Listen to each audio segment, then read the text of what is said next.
former FBI officials stepped into the chaos, expressing their own outrage. Marcus Jennings, the retired director of international operations, was firm in his televised address. Our protocols for handling sensitive intelligence, especially involving foreign governments or high-profile deaths, are non-negotiable. The idea that anyone, royal or not, would try to pressure the Bureau to destroy evidence is not only unacceptable, it's dangerous.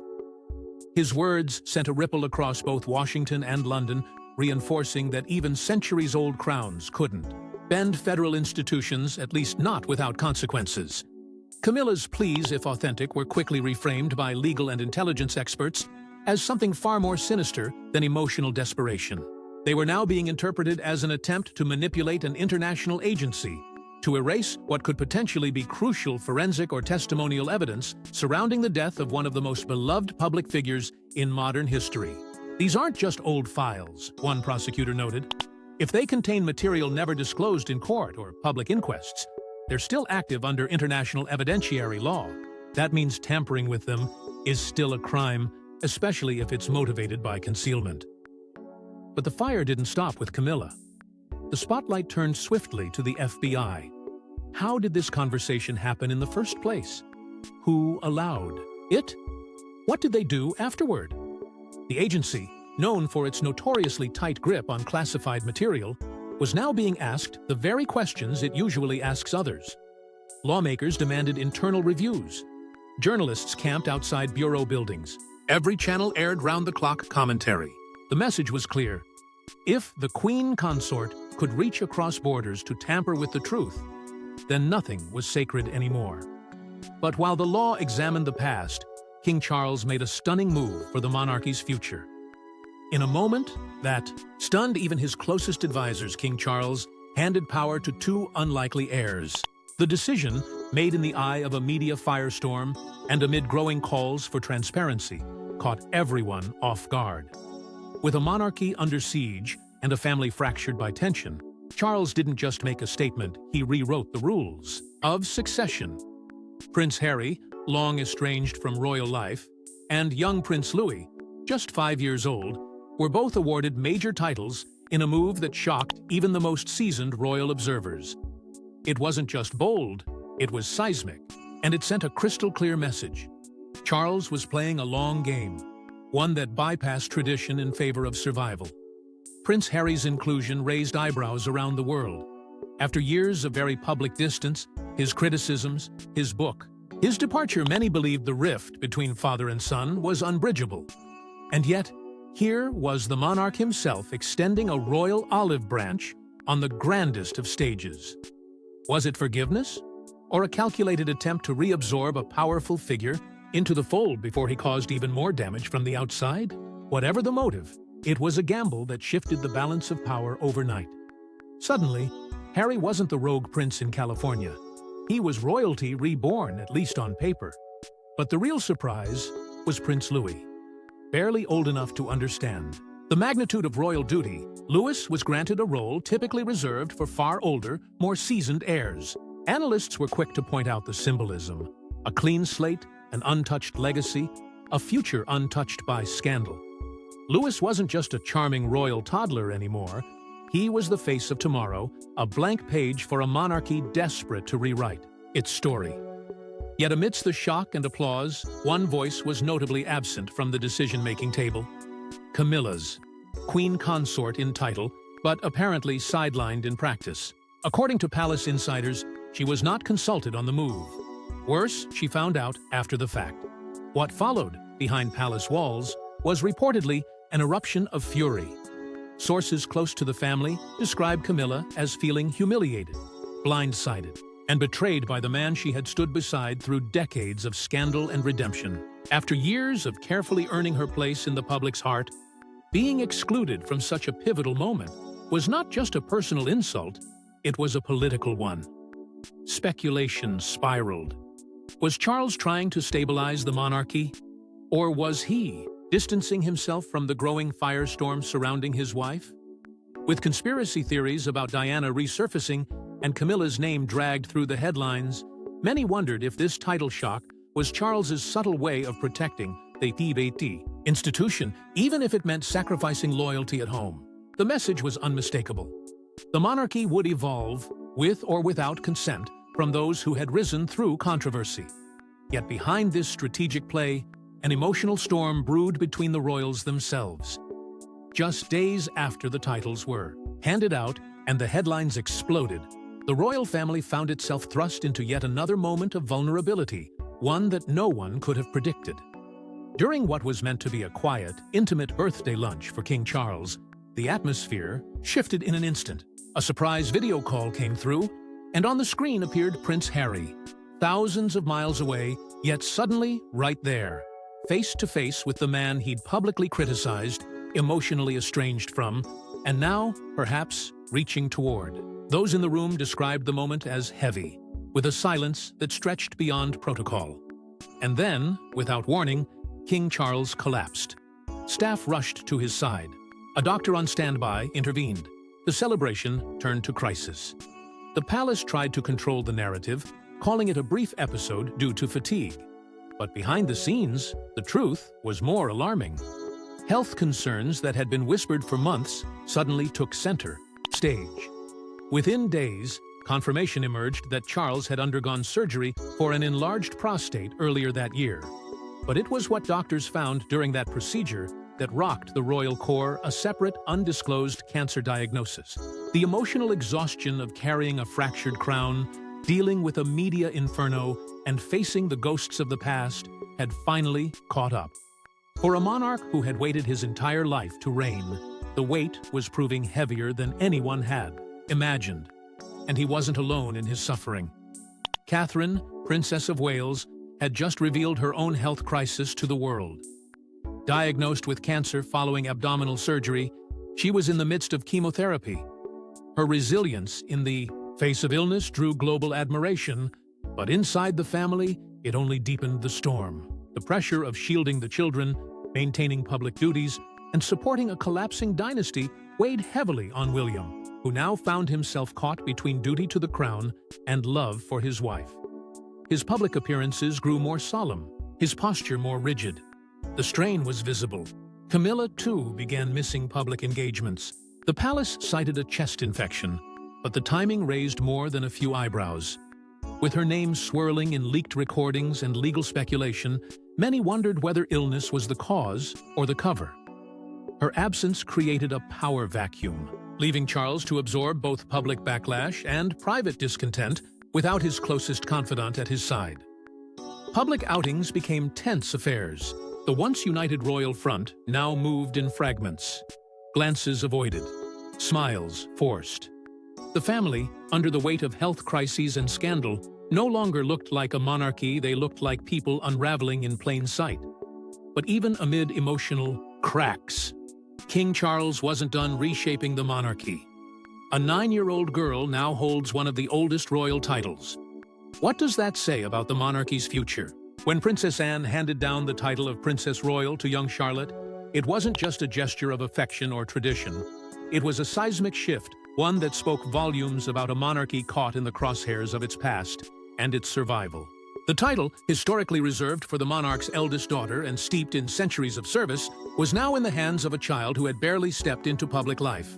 But, to the palace, this move was more than symbolic, it was necessary.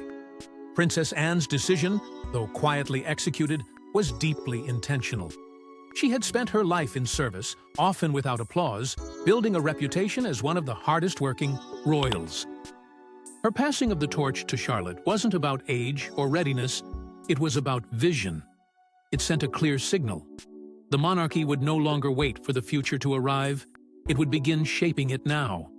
And Charlotte, with her natural poise and popularity, became the emblem of a new royal era that dared to look different. This wasn't an isolated act. It was part of a broader strategy being quietly orchestrated by King Charles himself. As the institution battled internal fractures and external pressures, Charles began reassigning roles with a swiftness that took many by surprise. Prince Louis was elevated to visibility far earlier than expected.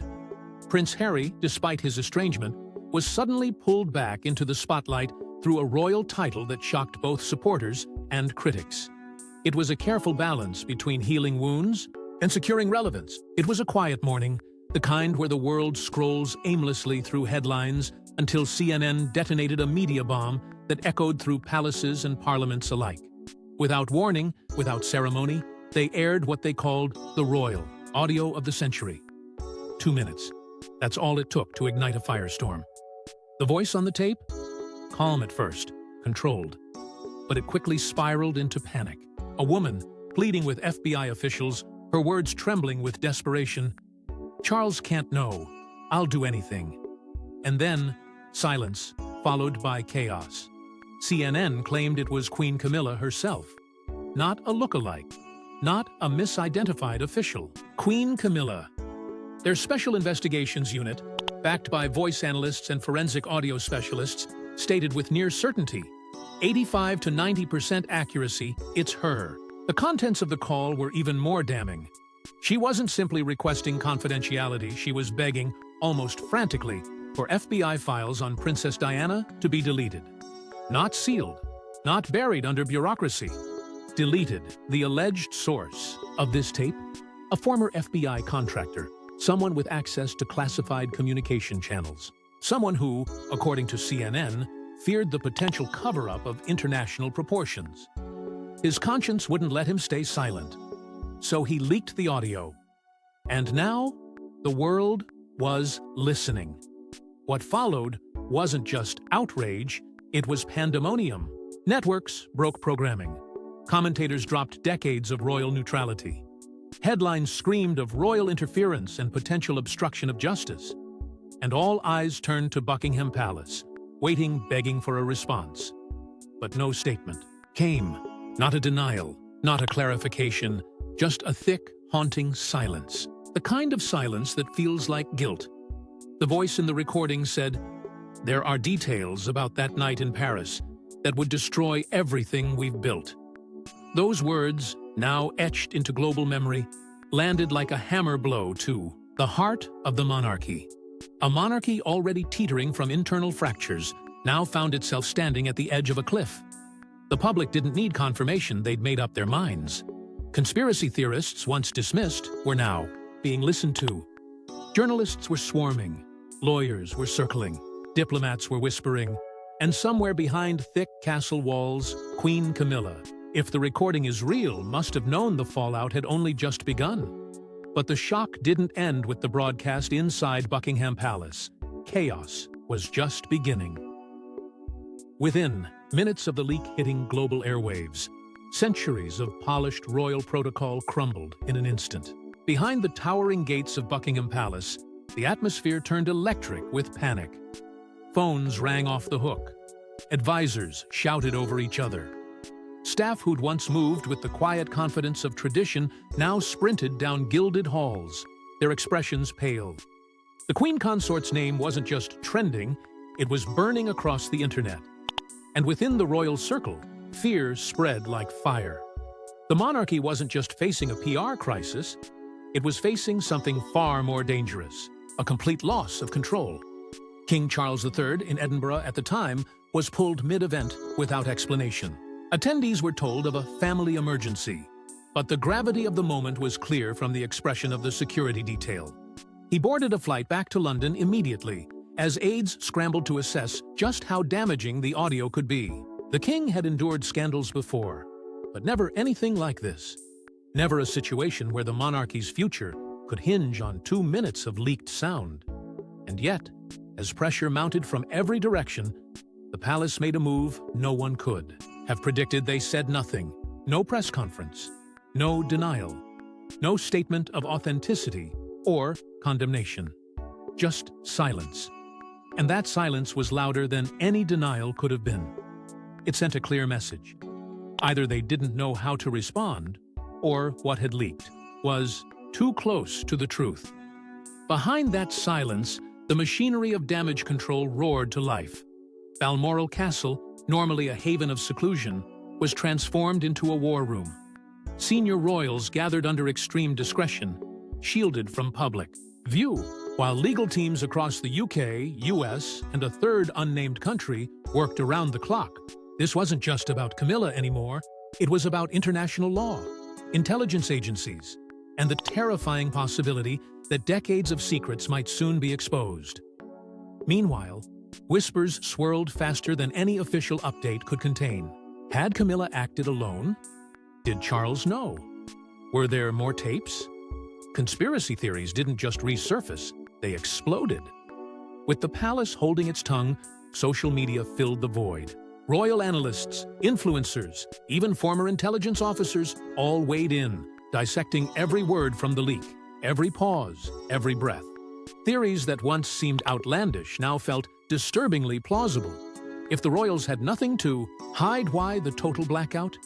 What was once an unshakable institution now looked like a crumbling fortress, hiding from the very people it claimed to serve. And as the palace scrambled behind closed doors, social media ignited with fury and suspicion. If it was just an accident, why beg to delete the files?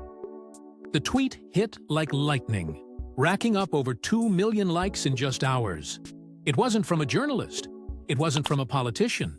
It was a regular user, someone scrolling their feed just like millions of others who captured the question echoing in everyone's mind. And with that, the floodgates burst open. Hashtags like Diana Files, Camilla Leaked, and Royal Cover-Up began trending worldwide. This wasn't some late-night conspiracy thread. It was mainstream now. Diana's name, once a symbol of elegance and tragedy, was suddenly at the center of the most explosive online movement the royal family had seen since Meghan and Harry's departure. But this time, it cut deeper. People weren't just angry, they were suspicious. And they had questions that no one at the palace was willing to answer. Why was Queen Camilla allegedly so desperate to erase files more than 2 decades after Diana's death? What could possibly be in those documents that threatened the very core of the monarchy? As the leak spread, so did old theories long buried by time. The white Fiat Uno that was never identified. The missing CCTV footage from the tunnel. The letters Diana had written in her final months saying she feared for her life. The media, once cautious about fueling speculation, now dove headfirst into the frenzy. And then came Paul Burrell, Diana's former butler. The man who once guarded her secrets now stood visibly shaken on live television. His voice cracked as he said what so many feared to admit. She told me she was scared. She told me they'd come for her. Maybe now we'll find out what she meant. Viewers around the globe sat frozen, the weight of his words impossible to ignore. He wasn't promoting a book. He wasn't angling for attention. He looked like a man haunted by memories that were suddenly more relevant than ever. Experts were pulled into the spotlight. Forensic analysts, body language readers, and intelligence insiders were all asked the same question. Was it really Camilla? And more importantly, why now? One analysis from Dr. Samantha Richards, a renowned voice and behavioral expert, was especially damning. She said, "That's not a woman calmly requesting confidentiality. That's someone terrified, someone protecting a truth that could unravel everything." The quote was shared across every platform, attached to clips of the leak and side-by-side comparisons of Camilla's past speeches. The calls for transparency grew louder. The British public wasn't asking politely anymore. They were demanding answers. Parliament was being flooded with petitions. International media outlets were digging through every document, every report, every scrap of evidence tied to Diana's final days. The royal family's silence only fed the fire. Because when you refuse to answer, people start answering for you. But this time, it wasn't just fringe theories the law was watching too. If the recording is real, Camilla might have just crossed a legal line no royal immunity can erase. That was the chilling conclusion echoed by legal analysts across 3 continents. It wasn't just a royal scandal anymore, it had become a case study in possible obstruction of justice on an international scale. And suddenly, it wasn't just the monarchy under fire, it was the FBI too. The very agency being begged to erase. Files was now being scrutinized for how it ever allowed that conversation to happen in the first place. Legal experts didn't hold back. Some called the leak an unprecedented breach of protocol. Others were far blunter. International criminal attorney Eleanor Blackwood told reporters, "We're no longer talking about protecting image or privacy. We're talking about A sitting queen consort allegedly attempting to interfere with official evidence related to an international death investigation. That is obstruction, plain and simple. If even parts of the recording could be verified, Camilla could face legal ramifications that wouldn't be easily swept under the rug. Yet, not everyone applauded these changes. Inside the palace, resistance brewed. For every step toward modernization, there was a silent pullback toward tradition. Nowhere was this more evident than in the growing rift between Charles and Camilla. Once a united front, they now appeared out of sync. Camilla's exclusion from pivotal decisions, first with Harry, then with the title reshuffle, was glaring. Sources close to the palace suggested she felt increasingly marginalized. A queen consort in name, but not in power. The very modernization Charles pursued was slowly isolating the woman who had once stood as his fiercest ally. This tension revealed the deeper fracture threatening the monarchy, not scandal, but identity. Was it still the ancient institution bound by hierarchy and protocol? Or was it now a media-savvy machine pivoting for survival? The old guards clung to royal custom, while new image makers pushed for accessibility, relatability, and youth. Between stood a family trying to weather the storm, and a nation wondering who they were meant to follow. And while the monarchy recalibrated, one burning question remained unanswered. More than 2 decades later, has the time come to finally expose what really happened to Diana? The question isn't just echoing through social media or whispered across dinner tables anymore. It's being shouted in Parliament, debated on primetime news, raised in legal chambers. And at the center of it all stands the one person willing to demand answers publicly, her youngest son. Prince Harry, speaking through a sea of flashing cameras, didn't mince his words. If there's nothing to hide, then there's nothing to fear from transparency. It wasn't a suggestion. It was a challenge to the palace, to the FBI, and to the world. The pressure on the FBI, already under the global spotlight, is reaching boiling point. For years, the Bureau refused to acknowledge whether Diana-related files even existed. Now, with audio allegedly capturing Queen Camilla begging for their deletion, silence is no longer an option. International media outlets, legal watchdogs, and foreign governments are demanding answers. Was the investigation ever complete? Were facts buried to protect reputations rather than reveal the truth? And most importantly, what's in those files that would prompt a queen to risk everything just to keep them hidden? In Westminster, Parliament members are no longer hiding behind diplomacy. A growing coalition across party lines is calling for an immediate inquiry, one with full transparency, cross-agency access, and public oversight.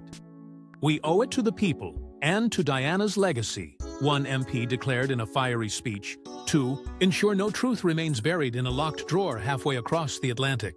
Even long-standing royal loyalists are beginning to break ranks, fearful that continued secrecy will do more damage than disclosure ever could. Internationally, the media campaign has turned relentless.